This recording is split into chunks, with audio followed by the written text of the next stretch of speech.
Because what I'm going to do this afternoon is, I think, the agenda was ordered quite carefully. And so this morning we had a look at the macro kind of levels, the community levels, and understanding and research on community factors in as regards disaster recovery and risk.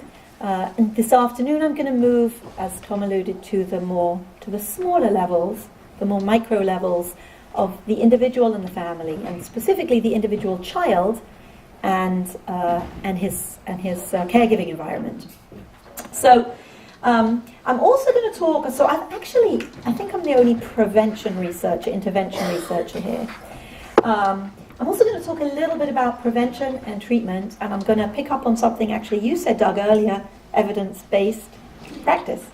And my goal here is to make a connection among the content here, the content being research into resilience, specifically resilience of children, and that association with family functioning, specifically of parents, in the wake of traumatic stressors. So I'm not going to use the term disaster, I'll use a broader term, traumatic stressors that can include both disaster and non-disaster trauma.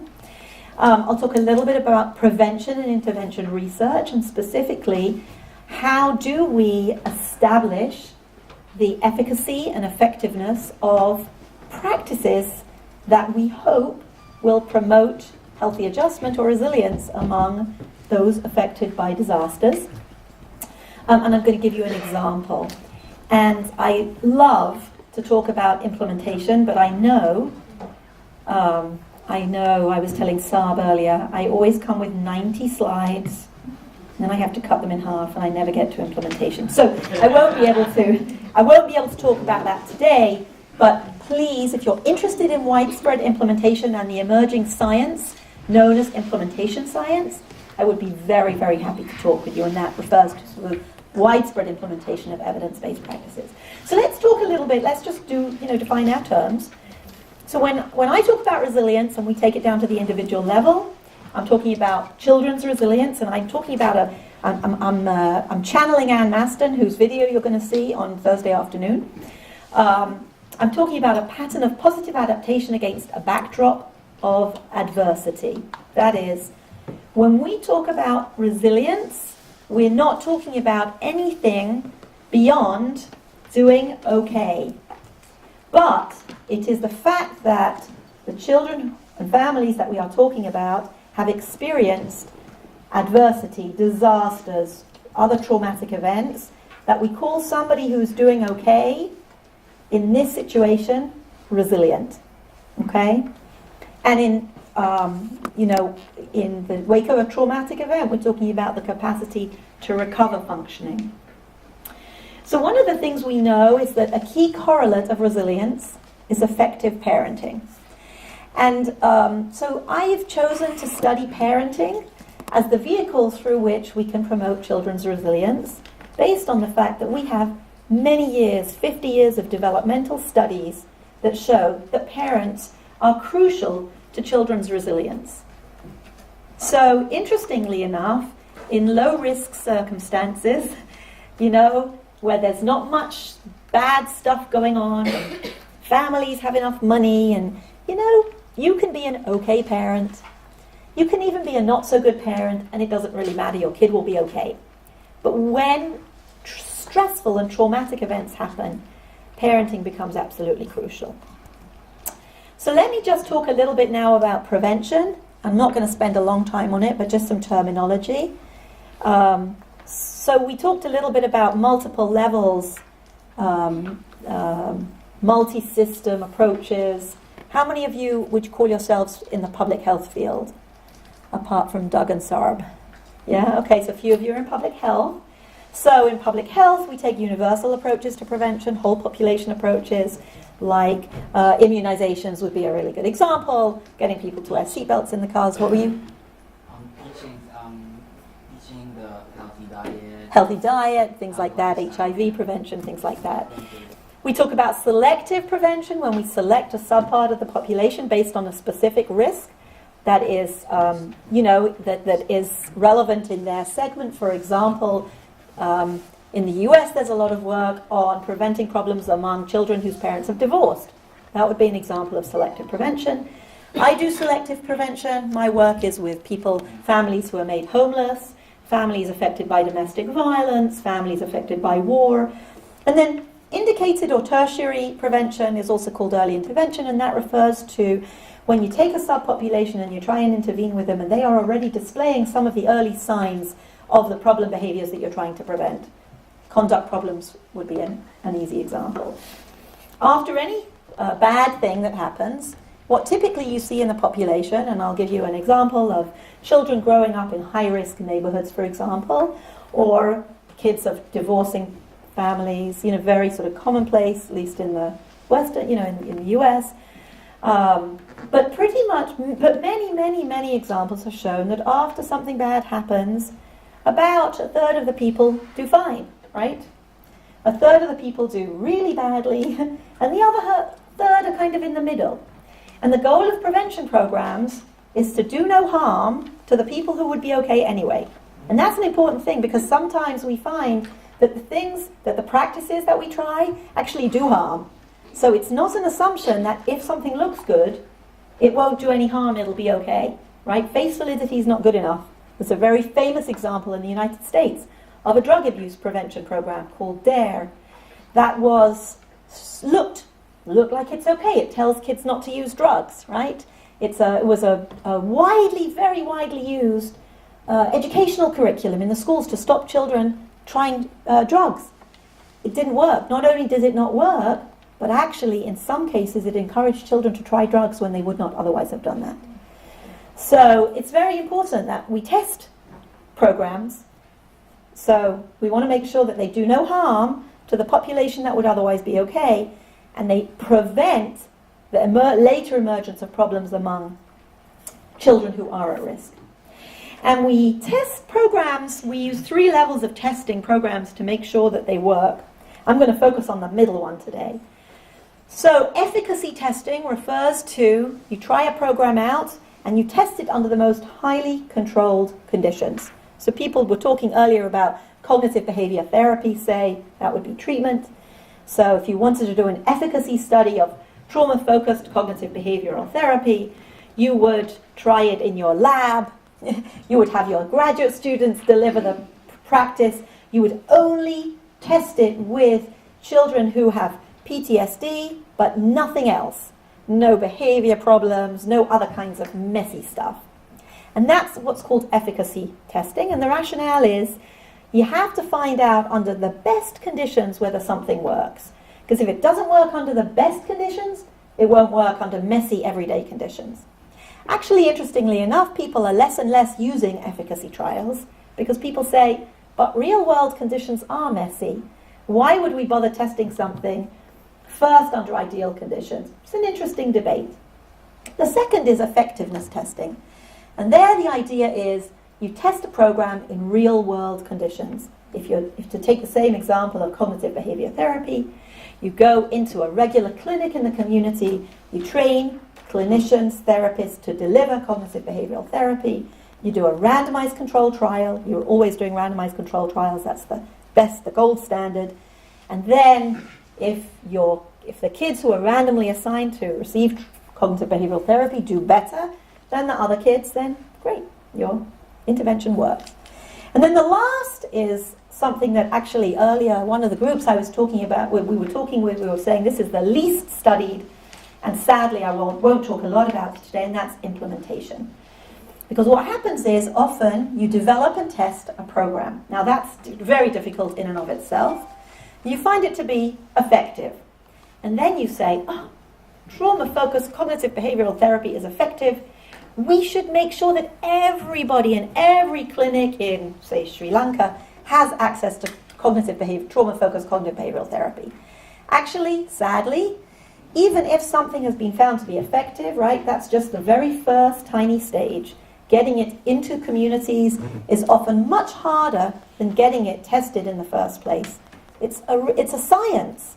What are the factors? And that's where we get back to the community level variables.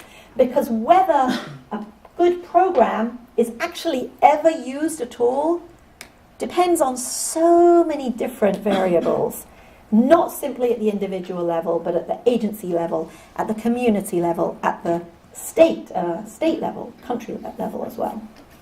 Okay, so that's by way of introduction about the way we test programs and the kinds of things that we need to be thinking about. Let me get back to the content area. Let me just tell you a little bit about trauma and parenting, because that will help me to give you a rationale for why I study what I study. And by the way, Tom, how long do I have? I have till 2:45? Yes. Because I started a bit late. 2:55, something like that. Okay.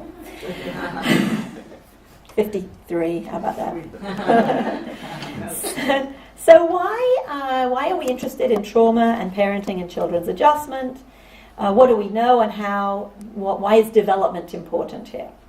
In early childhood, as many of you know, the key one of the most important social, emotional developmental tasks is to develop a healthy attachment with a primary caregiver. So that's the first few years of life, and we know from many, many years of research, some conducted at my own institution by some fantastic researchers, that early attachment relationship forms a foundation for all the later relationships we have. And as children grow older, for example, 4, 5, 6 years old, the tasks that they have to accomplish shift. So somebody tell me, in your countries, what happens when a child is 5 or 6 years old? What are the things they have to be doing? School. There you go. Okay. So when you go to school, what are the things that you need to have in order to be successful? What skills must you develop to be successful in school? Communication, socialization, right? Very, very important. And actually, so you have to be able to sit down when the teacher tells you to sit down. You have to be able to, in America we say use your listening ears, right? You have to be able to comply. It used to be thought that the best way to get ready for school is to learn your ABCs and your 1, 2, 3s. Actually, that's not the case. The best predictor of school readiness is social emotional, is the capacity to be able to regulate your body and your emotions, not when you get angry with another child because they took the book you want, hit them over the head, right? To be able to get along with other kids, those are very important predictors of school. This is the developmental stage I'm going to be focusing on. And I have 2 key research questions. One is, so how does effective parenting influence children's recovery from traumatic events? What role exactly? So we know that good parenting is correlated with resilience, and we know that from very many well-established longitudinal studies. But what are the mechanisms under which, after a traumatic event, parenting is helpful in getting children back on their feet? And similarly, how do parents' own experience of traumatic events affect their parenting? So if a parent has been through a war or an experience of domestic violence or a disaster, and often, of course, disasters, parents and children go through these together, right? But how do parents' reactions to traumatic events affect their own parenting? So I'm going to use a theoretical model called social interaction learning, and I'm not going to spend a long time talking about it, but essentially this model suggests that children learn from the social interactions they have with parents, right? So that, for example, when a parent, because he or she has not maybe been parented him or herself, has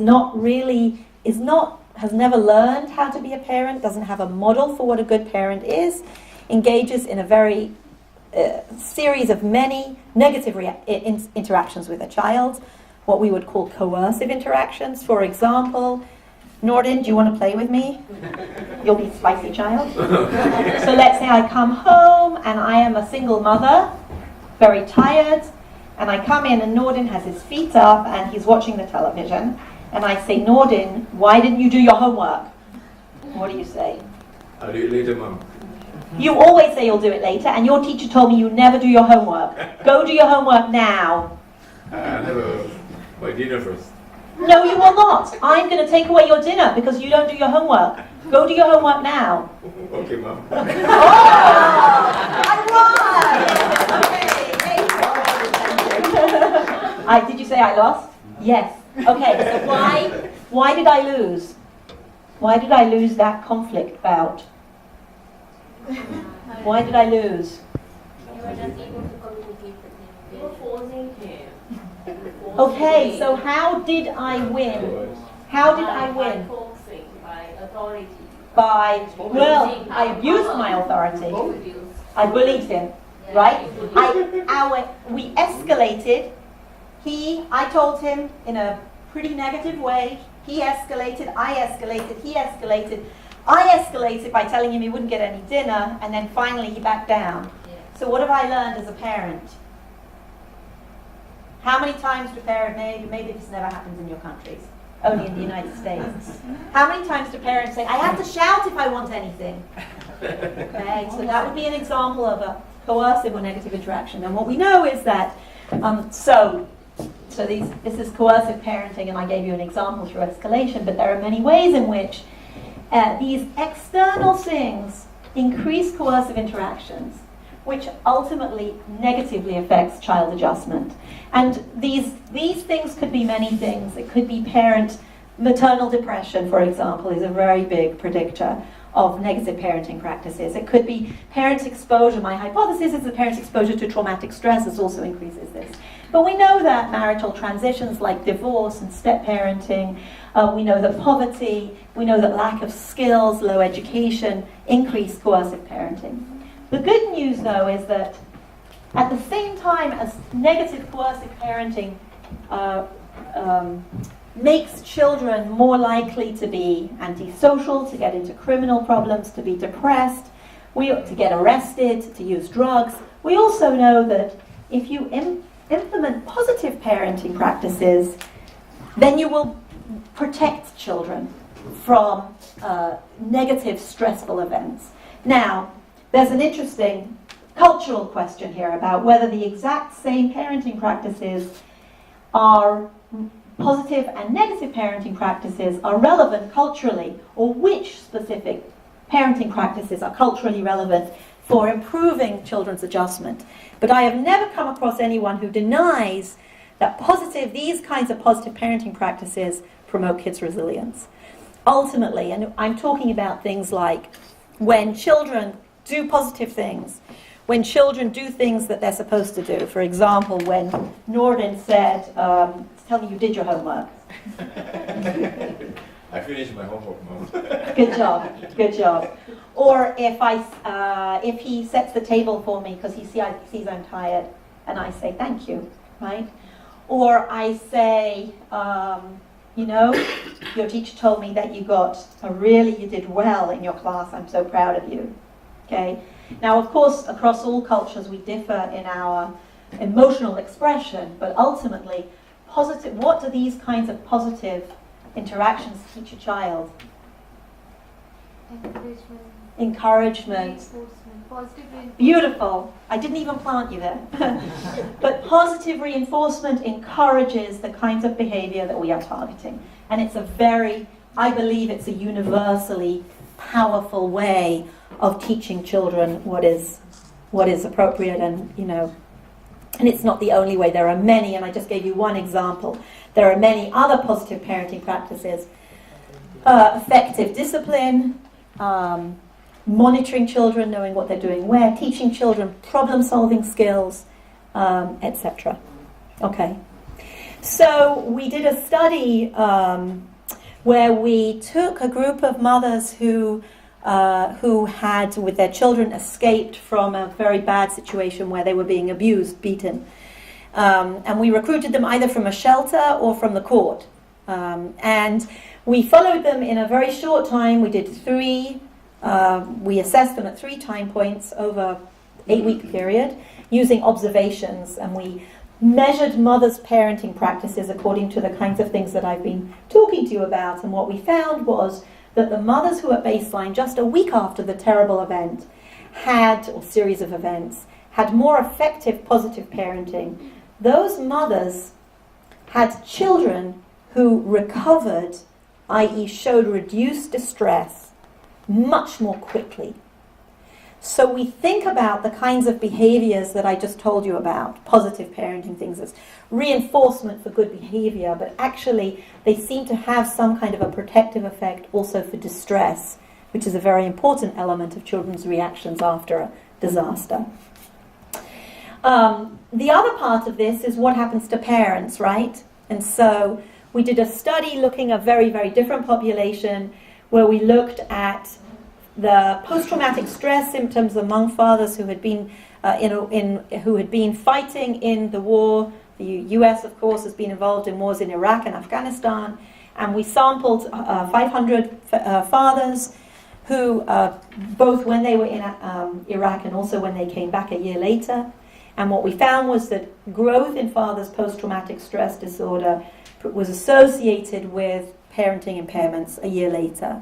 So this is what fathers are telling us, that their post-traumatic stress symptoms are really impairing their ability to be able to be present, provide positive reinforcement, consistent discipline with their children. And this is just a self-report study. We're learning more and more about what happens actually when you observe people. So what we know, what's really interesting is that in the trauma research around the world, there's been a lot of focus on post-traumatic stress, for example, and the association of post-traumatic stress symptoms, PTSD, in parents and in children, but not very little thought as to how it happens, right? So how is it that parents with PTSD are likely to have children with PTSD? Is it genetic? Is it environment, likely an interaction? But how does it happen, right? What are the kinds of ways in which parents who have PTSD do their parenting so that their children are more vulnerable, for example? Very little research. So why should we be thinking about this study? Because parents are really central to children's recovery, and they're often, as many of you know, in how many of your countries do all children have easy access to a psychologist? None, right? None, right? How many of you live in environments where most children have access to a parent? Okay, yeah, mostly. So my research and the research of my colleagues is focused on what we can do to support parents to strengthen their children's resilience. By the way, the other good news of this is that we do know, I didn't mention this in the diagram, but the model I showed you, social interaction learning, is a model that has been under study for about 40 years. And the good news is that if you strengthen parents' parenting, you do show improvements in children's behavior. So this is a very, very important thing. We're not starting from something new. We're building on a foundation of 40 years of research that shows that actually parenting is malleable with intervention. Did you have a question? No? Okay. So the other thing is, the other clue that we have in terms of thinking about populations of families after disasters or other traumatic events is that actually these programs to promote parenting don't just show improvements in child behavior, but also in depression and in stress regulation. So, for example, there was a long-standing study I'll share with you that showed that if you teach mothers effective parenting, you have children who are less depressed. That's a good thing, as well as showing better behavior. And also, there was a really, really innovative study done by Phil Fisher and his colleagues that trained foster parents. These are very young children who had been removed for abuse and neglect, and the homes that they were put into, they trained the parents. And actually what was so interesting was that they found not only behavioral improvements, but when they assessed the children's cortisol, stress hormone levels, they found that many of them had originally had very unusual, non-normal levels of diurnal daily cortisol, but the intervention flipped that and flipped those daily cortisol patterns to normative. Okay, I'm going to be really behind in time, so I'm going to really try and speed this up. Essentially, what we know is that and we know this through many years of studying, using, and I'm just going to give, this is a one parent training model, but it's the most well-known or well-validated parent training model. And it originated in Oregon in the United States. It's called Parent Management Training, the Oregon model. And it's a model that has been rigorously tested and essentially shows that if you provide, that parenting mediates the relationship between family stress and child adjustment, and you can actually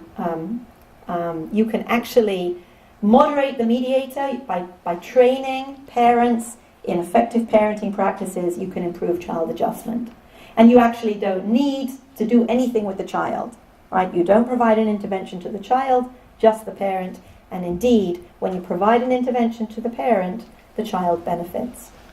And the child benefits, and this is data from a 9-year study that was done of divorcing mothers and children, with a 14-week parent training intervention, 1.5 hours a week. Mothers were invited. It was a random assignment.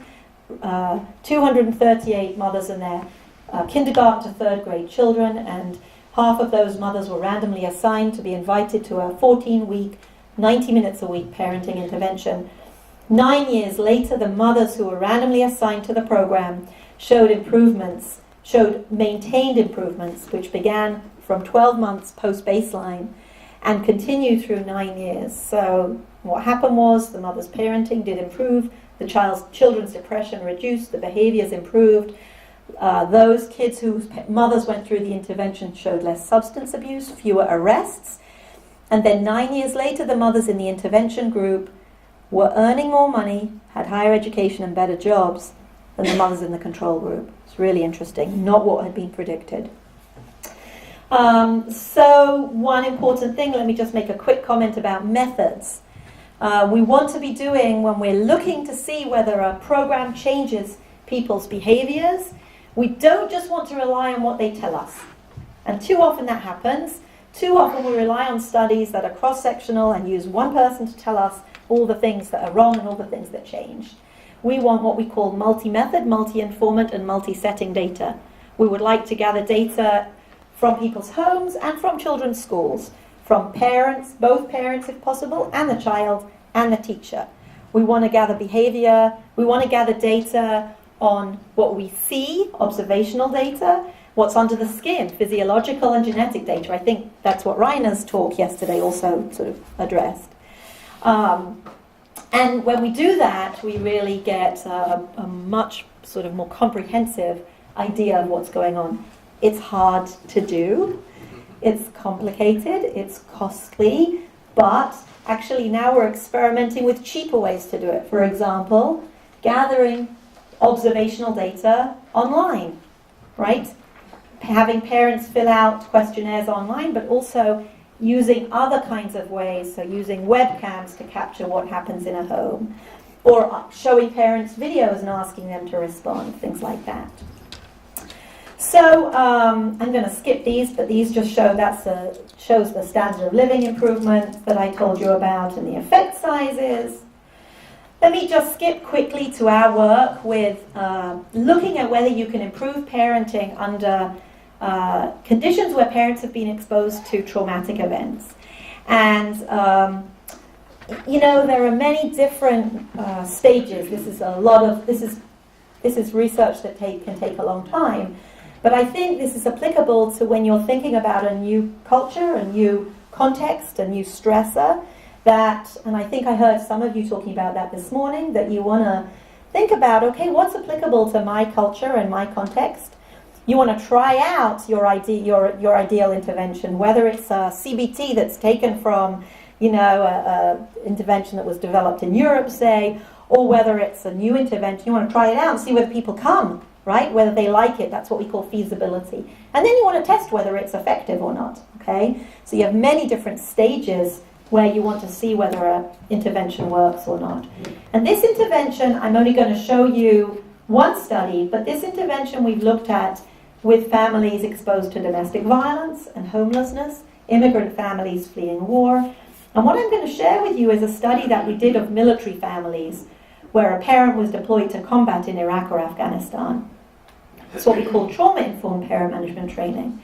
And we take, we add a couple of theoretical frameworks that I won't go into much now, but the idea is that if a parent, like think about the parents that you are familiar with in your country or context, who have been through a typhoon or an earthquake, right? Everybody has some level of post-traumatic stress symptoms, whether or not they meet the threshold for PTSD. So you hear something that reminds you of the event, right? Your heart beats faster, or you startle more easily, or you get angry quicker. Basically, your emotions are dysregulated. So one of the things we knew was that we had to address some issues around emotion regulation. That's the first thing. And then the other thing is, and it'll be interesting to hear what people say in their culture, is what parents do about the fact that their children are also really scared. Okay? So in our population, very, very different from the things that you're dealing with, we have parents who come home from Iraq and Afghanistan and they think, my kids don't need to worry about me anymore, right? But you can't just switch off your worry, right? So all the time the father, usually it's the father, sometimes the mother was in the war. Every day the children worried, they had nightmares, and they went to sleep with the other parent who was home. They stayed in the bed, and when the parent comes back, the anxiety doesn't dissipate, right? It stays very, very, very high. And my guess is that this would be even more powerful after like an earthquake or a typhoon or tsunami. Is it going to come back, Mom? Is it going to, what do I do? And children, anxiety is a very big problem. So we need to address that if we're going to support parenting. We need to help parents think about what to do about their children's anxiety.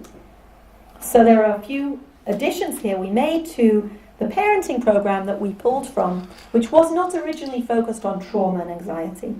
Our program's called ADAPT, After Deployment Adaptive Parenting Tools. In the United States, 2 million children have had a parent go to fight in Iraq and Afghanistan. It's a huge number. And half of these children have parents in what we call the National Guard. These are not regular soldiers. So how many of you have a reserve army in your country? Okay, right. So it's very common. They're regular people, they go to regular jobs, and once a year they go to do army training. Right? And when there's a war, they get called up. But in the United States, never before these wars had the reserve soldiers been called up to this extent. We have families where there are children, up 10-year-old children, 5 years of their life, their parents have been gone in war. It's really a big, interesting, big problem. And so what we did was we are running a 5-year study to test a parenting program in this context. If we provide a parenting program to parents where a father or a mother has come back from the war after having been exposed to many traumatic events like explosive devices along the road, many more people have been injured and come back from this war than previous wars, because battlefield medicine is very good. So people who would have died, now they're living with disabilities. High rates of post-traumatic stress, sometimes above 20%, come back with meeting clinical criteria of PTSD. So we recruited 336 families. That's about 1,000 people. Each family, mother, father, child, or with some single families. And then we randomly assigned them 60% to be invited to participate in a parenting program, 40% to receive other kinds of parenting services. And we had parents and children and teachers complete questionnaires, observational data, and physiological and genetic data at baseline, and then 6, 12, and 24 months later. We were interested in the effect of the program on children's adjustment and on parenting and other things like emotion regulation. And I'm going to show you just some preliminary... Oh, this is really fun, you'll love this. He's looking at me like, are you crazy? But I just want to show you relationships at baseline. At baseline, in fact, what we found was that parenting practices observed were associated with parent, teacher, and child report of children's adjustment, and then how the parents reported they got along with each other, and also how we observed them to get along with each other was associated with how they parented, in turn with child adjustment, Mother's post-traumatic stress symptoms was associated with her parenting, but not father's. But both mother's and father's post-traumatic stress was associated with children's adjustment. We have a 14-week program that teaches key parenting skills that I've talked to you about and also delivers material online. And this, we were talking a little bit about how you get people to change behavior. And I said, I think there's only one really significant thing that changes parents' behavior, and that is not only one, but one very important thing, and that is practice, right? If you want to do something different, you've got to practice. And so most of our program is focused on helping parents to practice and to go home and practice new behaviors. And I'm just going to show you what we did. We evaluated the program's effectiveness at baseline, at 6 and 12 months after baseline. And what I'm going to show you today is data on actually 4 different outcomes. 3 that we thought about and 1 that we didn't think about, but someone asked us about, so we looked at it. And I want to just say that these are interim analyses because we've not completed the study yet. We looked at the program's effect on self-parenting, self-efficacy, and Doug this morning talked a little bit about, you talked more about community efficacy, but we know that self-efficacy, how you feel as a parent, how you feel competent as a parent, is very good. In our earlier studies, it's associated with later observed improvements in parenting. So we asked parents 6 months after baseline, just a few weeks after the end of the program, how they felt about their parenting, of course at baseline as well. And then we asked parents to rate their effectiveness at discipline. That was 12 months later. And then we observed their parenting at 12 months post-baseline. And the other thing we did was someone asked us if we are having an effect on parents' PTSD symptoms. I thought you might be interested, so I'll show that to you as well. The effect of the intervention on parenting self-efficacy. And as you can see, and we have, mostly we have 2 parents in one family. So when you do analysis, you have to account for the fact that the mother and the father are somehow related, right? They're related. There's going to be some issues around the fact that these are what we call nested data. Parents are nested within families. And what you see is that there is an intent to treat main effect on post-test locus of control, which is the same as efficacy, controlling for baseline. And ITT, anyone know what ITT means? Has anyone heard of ITT? Intent to treat, yes. You want to tell us what it means? It's the sign in randomized Mm-hmm. that we just measure the effect in whole the two. So, right. So once randomized, always analyzed. Okay, which means that as soon as somebody is in the one group, the intervention group, control group, we always analyze them. But bear in mind that in prevention studies, we had 207 families we invited to come to the parenting group. Typically, you get about 70% to show up, if you're lucky, in selective and indicated prevention. So you're analyzing the data of everybody, even though not everybody actually showed up. Why are you doing that? Anyone know?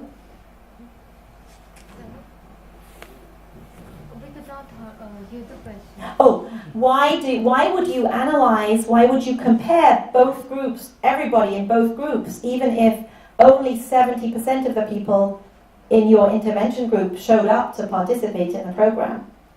So the control group. I'm sorry? So maybe those who did not show up can serve as your control group? Actually, we don't have them serve as our control group. That's a good question. Sometimes you would think, oh, they could be our control group. No, you don't. Anyone know why? Go for it, Tom. Keeps the 2 groups that you started with, which are comparable to each other because of random assignment, it keeps that random assignment preserved. If you were to analyze only those who got the treatment to which they were assigned, then they would be a different population of people than those in the control group. So, That right. would be a confound. So, for example, maybe the people who showed up, the 70% who showed up, are more motivated to change than the people who didn't show up. So if I only take the 70% who showed up, it's not really a fair comparison because they're more highly motivated, right? So, but it's a conservative test because how can you expect somebody to change if they never showed up to the program, right? So you're expecting that the 70% to kind of carry the weight for the group, okay? Anyway, so we also looked at poor discipline as reported by parents, and this was after a year, right? So after about 8 months of finishing the program, and we found that we had a main effect of the intervention. If you were assigned to the intervention group, to the ADAPT program, you were more likely to show a decrease in poor discipline than the control group, and this shows This shows basically that the mothers, there was more change in the mothers than there was in the fathers. And then finally we looked at observed parenting practices from baseline to 12 months. And what we found was a significant effect on improvements in mothers' parenting, but by the way, not in fathers' parenting. So I was interested by this because we found, because more mothers showed up than fathers, but not very many more, it was about 52% mothers, 48% fathers. We're still trying to figure out what's going on. We think that mothers probably care more about parenting. They spend more time parenting. Fathers, most of whom have been away for many years of a child's life, don't have much practice parenting. Maybe we didn't give them an opportunity to have enough practice in parenting. What was really interesting, though, was we looked at maybe there are some other things going on here. What we did actually find, sorry about this messy diagram, was that the fathers who had worse parenting at baseline actually did improve as a function of the intervention. That's a moderated effect here by baseline risk. One second, unobserved. I'm sorry. No, here it is, this one. Okay. And then we also found that we had, and then that observed parenting was associated with improvements in the children's behavior as reported by the mothers after 12 months. So that was good. We also showed, though, that, I'm sorry, let me just step back. What I just told you was wrong. So we hypothesized that it would be the change in parenting that would be associated with children's behavior. And in fact, we did see that with the mothers. However, that wasn't the case with the fathers. So we thought, what is accounting for the change in child's behavior? If it's not the parenting, what could it be in the fathers? In the mothers, if you improve parenting, you see reductions in children's behavior problems, but not in fathers. So we looked at something else, which was, I told you that we are teaching people how to regulate their emotions. And we assessed father mindfulness. Now, and what we found was that you see an effect of the intervention, not just on observed parenting practices, but also on change in mindfulness or emotion regulation. And it is that change that seems to be associated with a reduction in behavior problems. Let me just caveat that by saying that really what we want to do is see this. This is gathered at 12 months, and so is this. So we want to see this change at 24 months so we can really follow a longitudinal path. So I'll just finish with my last slide, which is really interesting, which shows that also the program has a main effect on mothers' post-traumatic stress symptoms, which we were really surprised at. We weren't really surprised at, but we were pleased with. But no one's shown that if you improve someone's parenting, you actually can make them feel better, like fewer post-traumatic stress symptoms. There's probably a lot of different explanations, but if you teach a mother to be, be a more effective parent, maybe she makes her feel better, she can see improvements in her children, maybe she's less anxious and the anxiety. And we're also teaching, very important element of parenting is emotion regulation. And if you can improve emotion regulation, you can probably reduce PTSD symptoms. Okay, I'll stop there.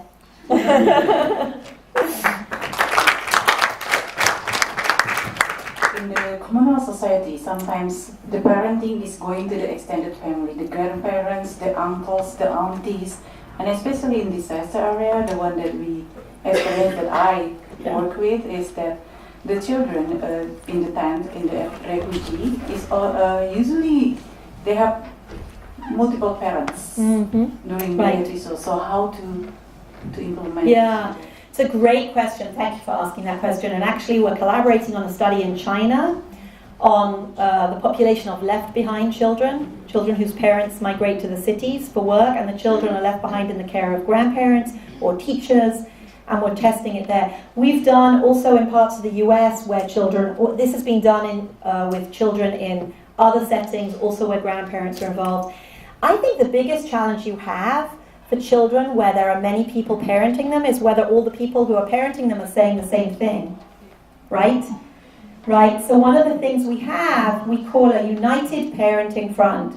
And I think it's really crucial. So one of the things that our parents tell us, you have a father who was gone for a year or 2 or 3, and you have a mother who's been home, and getting back on the same page, right, is really hard. And I think it's probably even a little more complicated when you've got 8 or 9 people doing the parenting, right?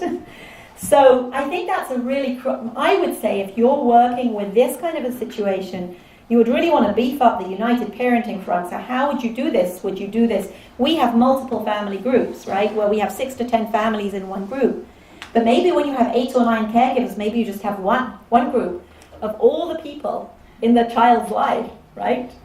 But anyway, yes, I think it's very relevant. The skills are no different. But you have to just make, one of the crucial things is the United Parenting Front.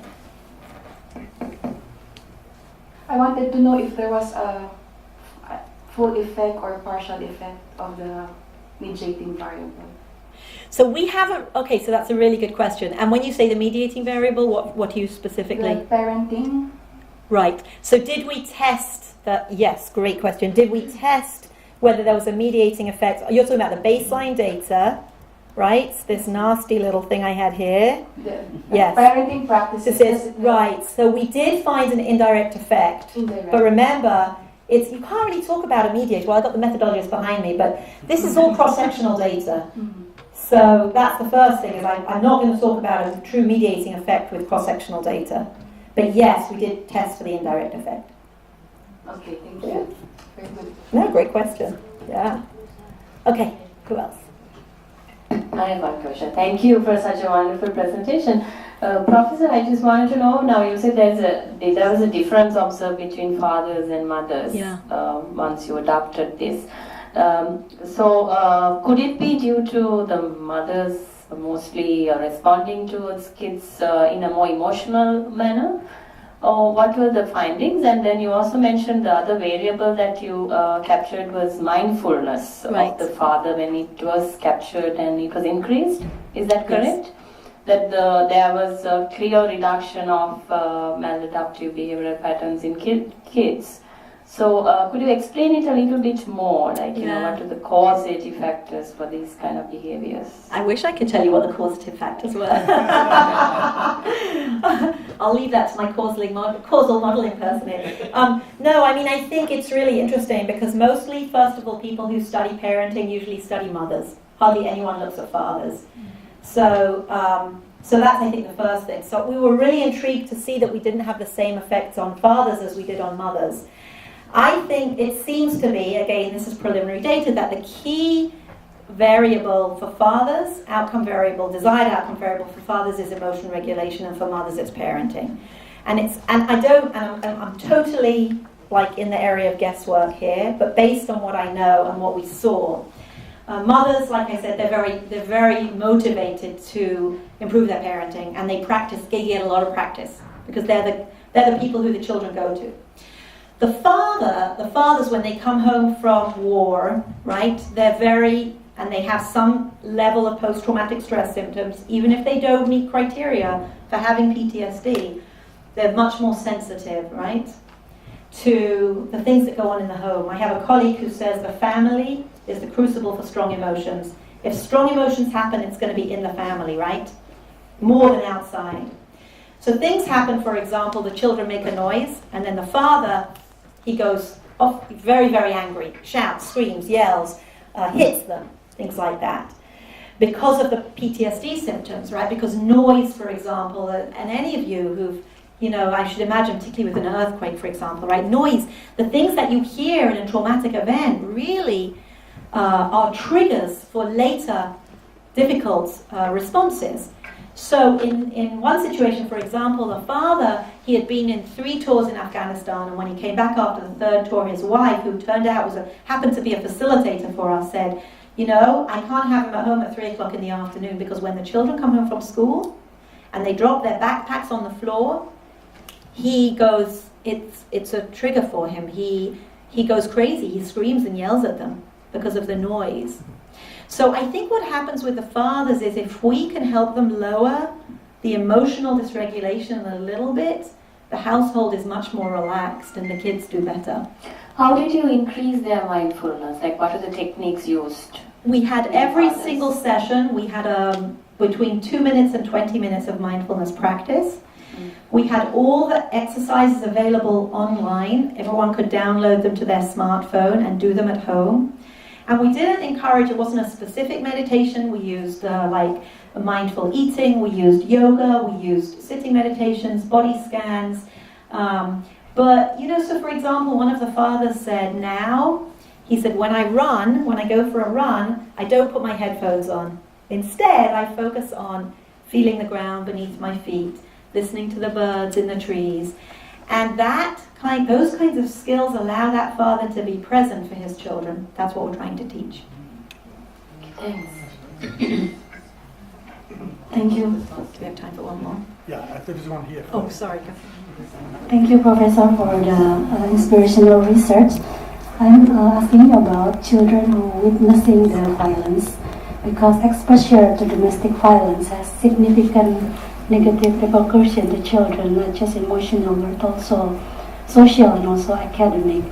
In Jakarta, we try to develop an approach to mitigating this deleterious effect, but we find a barrier to access this target population because of occurrence of domestic violence remain in the family secrecy in many households. So, based on your huge experience in violence, how to strategy to overcome this barrier? Thank you. Yeah, it's a great question. It, of course, requires a whole different, presentation, lecture. The question that you're asking is how do you get people to seek help or to at least accept help when they are experiencing something terrible that there is a stigma about, right? I think that's a huge other issue. And I think really that kind of issue resides at a different level. In order to, if you want people to reach out for help, you have to get the message across to the whole society that it isn't shameful to talk about domestic violence, okay? And to do that, you need public health messages and many, many efforts in schools, in workplaces that show people that it's okay to talk about domestic violence. And only then will you have people reach out or even accept services. And then it also relates to how services are delivered, right? Or how programs, in what settings services are delivered. This is less of a research question, not really a research question at all. But so, for example, if you, now in the United States, in many doctors' offices, almost every doctor's office now actually, when you come in they ask you, right, do you feel safe at home, for example. I don't know if that's the case in Indonesia, but so this is one way in which people are exposed over and over again to these kinds of questions. But you can deliver services in doctors' offices, so these are normative places where people get regular health care. It's not stigmatizing. And I think if you can deliver services in those kinds of school settings, for example, then people are more likely to access them. The model that was created from the hypothesized model is called ADAPT. Yes. And there is an application already. to the smartphones, right? Well, we have an app on smartphones for mindfulness practices. The program is available online. That more Yeah. Okay, thank Yeah. you. Sure. It's available. Is this downloadable?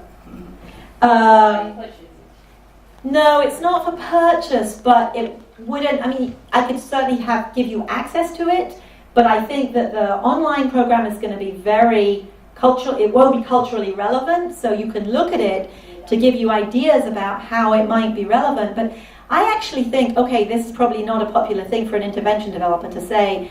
I'm not convinced that the online program is different from what I talked about. I talked about a group program. I'm not convinced yet that you can actually change behavior by having people go online. You really want to change behavior, they have to practice, right? And I'm not convinced that you might get highly motivated people to practice by just going online and watching a video, but yeah. We have time for one more question. It seems like what I got from this presentation is that if you want the kids to be okay, the parents have to be okay. But have you also considered looking into the role of the children in the parenting practice? Is that one of your future goals, perhaps? Like, could there be something in the children that could also influence the way parents behave towards children? That's a great question. Actually, if you, how many of you have access to academic journals through your university or, okay, there's a journal called Development and Psychopathology. It's one of the top developmental journals. It's edited by my colleague Dante Cicchetti, and it has a special issue this month called The Influential Child, which talks about effects from child to parent, what children do that affect parenting. And for sure, all the influences are bidirectional. It's not just that parents influence children. Children influence parents. Children's temperament influences parents. Anyone who has more than one child knows that children are different in their influences, and parents, what I do to one child is different for another, and they in turn, absolutely. What we're trying to do is build up competence.